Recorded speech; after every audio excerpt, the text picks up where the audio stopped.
সব বোরখা পরা মেয়ের মধ্যেই কিন্তু দিনদারিতা থাকে না। তো বোরখা থেকে পাগল হওয়ার দরকার নেই এত। এবং সে বলছে আমার জীবন সার্থক। মানে একজন গায়রে মাহরাম ব্যক্তিকে, ফিল্ম স্টার একজন গায়রে মাহরাম ব্যক্তি, তাকে সে হাত ধরে চুমু খেয়ে বলছে তার জীবন সার্থক। তাহলে কোন প্রজন্ম লালন করে কবরে যাচ্ছে ওরা চিন্তা করেন একটু। এখন বোরখা পরা মেয়েরাও তো এখন কিস করে, দেখেন বোরখা পরা মেয়েগুলো দেখেন রাস্তাঘাটেও যে নায়কের হাত ধরে চুমু খাচ্ছে। অনলাইনে দেখে আসলাম। যে বলছিলাম যে সব বোরখা পরা মেয়ের মধ্যেই আপনার ইয়ে থাকে না, দিনদারিতা থাকে না। সব বোরখা পরা মেয়ের মধ্যেই কিন্তু দিনদারিতা থাকে না। তো বোরখা থেকে পাগল হওয়ার দরকার নেই এত। এবং সে বলছে আমার জীবন সার্থক। মানে একজন গায়রে মাহরাম ব্যক্তিকে, ফিল্ম স্টার একজন গায়রে মাহরাম ব্যক্তি, তাকে সে হাত ধরে চুমু খেয়ে বলছে তার জীবন সার্থক। তাহলে কোন প্রজন্ম লালন করে কবরে যাচ্ছে ওরা চিন্তা করেন একটু। এখন আর যার হাতটা ধরে এই কাজটা করছে সে আবার মাথায় হাত বুলাই দিচ্ছে, হ্যাঁ মা ভালো থাকে। আশ্চর্য একটা বিষয়। আর এগুলো আমরা প্রমোট করছি অনলাইনের মধ্য দিয়ে। যে কোনো অনলাইনে দেখবেন এটা চলছে রাতারাতি। মানে এগুলো উস্কানো হচ্ছে। আমাদেরকে শোনেন, আমাদেরকে এগুলো এইসব পাপের মধ্যে এমন ভাবে নিয়ে আসা হচ্ছে যে মনে হচ্ছে এগুলো স্বাভাবিক। এক সময় একটা মেয়ে যদি রেপ হতো, মানুষের মাথা ব্যথা শুরু হয়ে যেত, অফিস আদালত কোর্ট কাছারি করে একাকার করে ফেলতাম। এখন রেপ হতে হতে হতে হতে মনে হয় এটা স্বাভাবিক।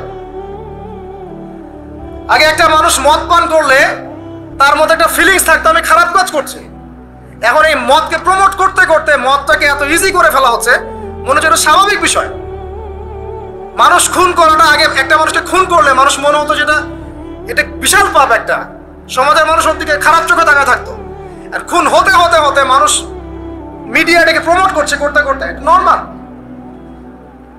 এই পাপগুলোকে নর্মাল করে ফেলার ট্রেন্ডটা মিডিয়ার মধ্য দিয়ে করা হয়েছে। স্বাভাবিকভাবে নেওয়া হচ্ছে সবকিছু। গার্লফ্রেন্ড বয়ফ্রেন্ড অ্যাফেয়ার্সকে আগে মানুষ লুকায় লুকায় করতো, চিঠি দিলেও লুকায় লুকায়, যেটা কেউ জানতে না পারে। এখন ওপেন রাস্তায় সব, মানে এটা নর্মাল করে ফেলা হচ্ছে। আরো যে কি হবে সামনে আল্লাহ ভালো জানেন। মেয়েরা আগে যদি বেপর্দায় চলতো লজ্জা করতো, একটা লজ্জাবোধ ছিল, যে একটা লজ্জা লাগতো যে না আমি খারাপ ভাবে চলছি, মানুষ আমাকে দেখছে কেমন লাগছে। এখন দেখবেন ও গেঞ্জি পরে হাঁটছে, কোনো ফিলিংসই নাই, স্বাভাবিক। নর্মাল করে ফেলা হচ্ছে এগুলো সবকিছু। এখন দেখবেন মেয়েদেরকে, ছোট ছোট মেয়েগুলোকে রেপ করা হচ্ছে, ছোট ছোট বাচ্চা মেয়ে। দেখবেন কয়দিন পর এটাও স্বাভাবিক হয়ে যাবে। প্রতারণা, আগে মানুষ প্রতারণা করলে মানুষ মনে করতো যে আমাকে মানুষ প্রতারক মনে করতে পারে, একটা চক্ষু লজ্জা কাজ করতো। এখন সেই চক্ষু লজ্জা নাই, নর্মাল। ঘুষ নেওয়াটাকে মানুষ মনে করতো আগে যে কেউ জানতে পারলে হয়তো সমস্যা, নর্মাল। এখন নিতেই পারে, ঘুষ ছাড়া হবে না তোমার জব। করাপশনে মানুষ গেলে মানুষ ভয় করতো যদি যদি জেনে যায় আমার চাকরি থাকবে না। এখন নর্মাল, ও বড় করাপ্টেড, তার চেয়ে ছোটটা আরেকটু কম, তার চেয়ে ছোটটা আরেকটু কম, একটা চক্র সবকিছু। এভরিবডি ইনভলভ এগুলোর মধ্যে, টপ টু বটম সবাই ইনভলভ। এরকম সিচুয়েশনে আমরা কিভাবে দিন নিয়ে পালন করবো যদি সত্য না হয়? সব চলে যাচ্ছে, আজ থেকে সব চলে যাচ্ছে। একটা সময় ছিল একজন মুসলিম ব্যক্তিকে অন্যায়ভাবে মেরে ফেলবে, একজন মুসলিম নারীকে অন্যায়ভাবে রেপ করবে, মানুষ চিন্তাই করতে পারত। একজন মুসলিম নারীর সম্ভ্রম বাঁচানোর জন্য এই ভারতবর্ষে সশস্ত্র যুদ্ধ হয়েছে বিন কাসিমের নেতৃত্বে, একটা মেয়ের ইজ্জত বাঁচানোর ইস্যুকে কেন্দ্র করে।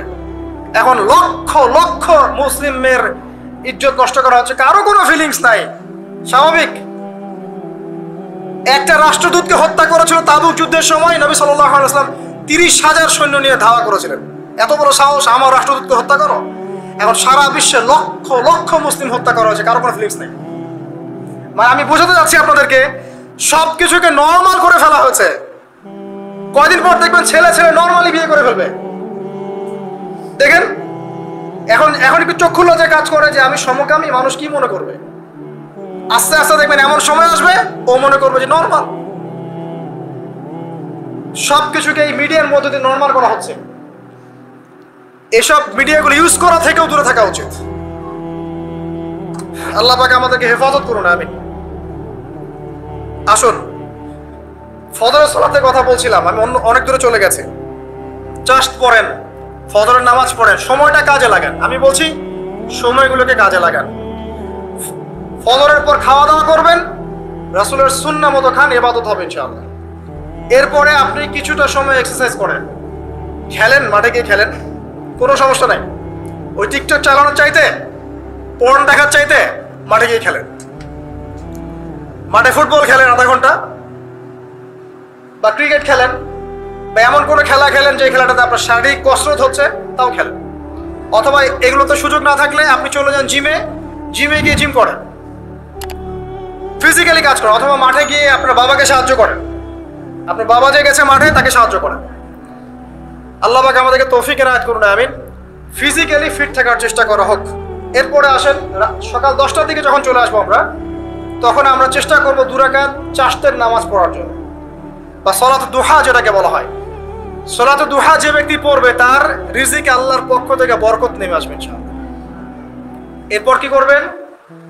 এরপর আমরা হয় কেউ যাব স্কুলে, কেউ কলেজে, কেউ হয়তো অফিসে, কেউ ব্যবসায়। আমরা এখন সবাই আমাদের এক কর্মক্ষেত্রে যাব। যারা শিক্ষাক্ষেত্রে যাব স্টুডেন্ট হিসেবে, তারা চেষ্টা করব কি, আমরা চেষ্টা করব যে আমরা যে জ্ঞানটা অর্জন করছি এই জ্ঞানটাকে যেন ইসলামের কল্যাণে কাজে লাগাতে পারি। আপনি জেনারেল লাইনেই পড়েন আর মাদ্রাসা লাইনেই পড়েন, একই নসিহত। আর যারা মাদ্রাসা লাইনে পড়বেন, সকালবেলা উঠে মাদ্রাসায় যাবেন, তারা নিঃসন্দেহে আল্লাহর বাছাইকৃত বান্দা, সৌভাগ্যবান বান্দা। তাদের উচিত হবে না দিনের জ্ঞানটাকে দুনিয়ার জন্য ব্যয় করা। তাদের উপর বেশি দায়িত্ব পড়তে হবে যে তারা যেন দিনের জ্ঞানটাকে দিয়ে আল্লাহর জমিনে দিনটার প্রচার এবং প্রসার ঘটায়। আল্লাহ পাক তাদেরকে কবুল করুন, আমরা দোয়া করি। তো পড়াশোনা করতে যারা যাব আমরা এই চিন্তা করে যাব। যারা পড়াতে যাব তারাও চিন্তা করব যে এমন কিছু শেখাবো যেটা শিখলে আমার স্টুডেন্টের পরকালটা টিকবে, দুনিয়াতেও কল্যাণ হবে, পরকালটাও টিকবে ইনশাআল্লাহ। জেনারেল নলেজগুলো খুব ইম্পর্টেন্ট।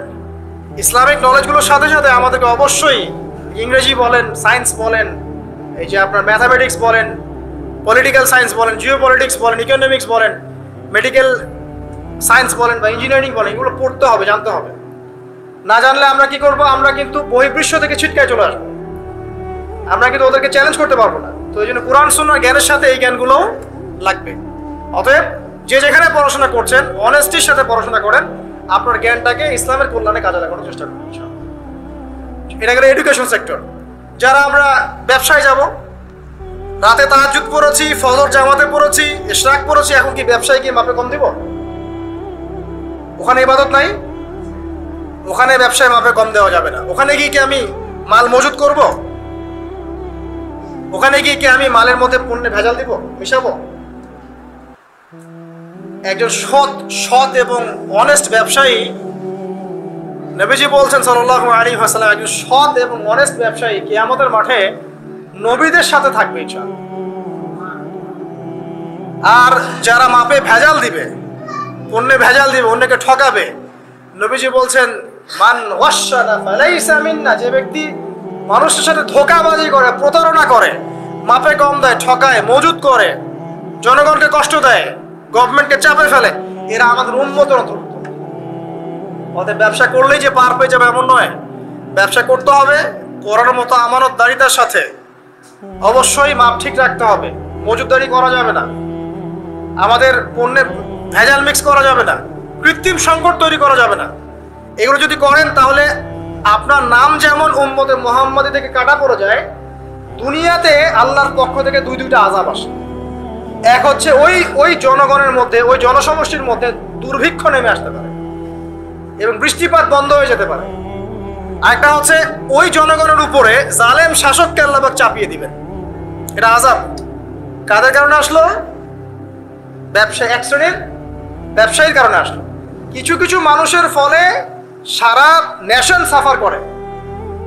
যেমন এই যে যারা দেখবেন অনলাইন অফলাইনের মধ্যে অশ্লীলতা ছড়িয়ে বেড়াচ্ছে, নোংরামি, ফাহেসা, বেপরদামি এগুলো ছড়িয়ে বেড়াচ্ছে, এদের কারণে সমাজের মধ্যে এমন সব রোগ ব্যাধি আসবে যেগুলো আগে আমরা নামও শুনি নাই। হাদিস। যারা মুসলিম সমাজের মধ্যে মানে বাদ্যযন্ত্রকে হালাল মনে করে নিবে, মদকে হালাল মনে করে নিবে, জেনাকে হালাল মনে করে নিবে, এইসব মানুষদের কারণে ভূমি ধসের আযাব আসবে এবং আকৃতি পরিবর্তনের আযাব আসবে। শেষ জামানার হাদিসগুলো পড়ে দেখেন। তো এখানে পাপ করছে এক শ্রেণীর মানুষ, ফলাফল ভোগ করছে সবাই। সো যারা ভালো মানুষ তাদের উচিত হবে এগুলোকে প্রোটেক্ট করা, ডিফেন্ড করা, এগুলোর বিরুদ্ধে বলা বা লেখা বা কিছু করা। সূরা নূরে আল্লাহ পাক বলছেন, ইন্নাল্লাযীনা তাশিআল ফাহিশাতু ফিল্লাযীনা আমানু, যারা মুমিনদের মধ্যে ফাহিশা, নোংরামি, অশ্লীলতাকে ছড়িয়ে দিতে চায়, পছন্দ করে, ইন্নাল্লাযীনা ইউহিব্বুনা আন তাশিআল ফাহিশাতু ফিল্লাযীনা আমানু লাহুম আযাবুন আলীমুন ফিদ দুনিয়া ওয়াল আখিরাহ, দুনিয়া এবং আখিরাতে এদের জন্য ভয়ঙ্কর শাস্তি আছে।